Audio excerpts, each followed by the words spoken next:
Hi everyone, I'm Suyuk from Online Help Guide, and in this video I will show you how to change theme of Tonkeeper. Customizing the theme allows you to personalize the app's appearance, making it more comfortable and enjoyable to use. So let's get started on how to change theme of Tonkeeper. First, open the Tonkeeper app on your device.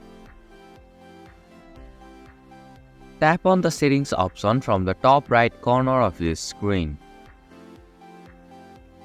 In the settings menu, find and tap on the theme option. A list of themes will now appear. Select the theme that you prefer and tap on it.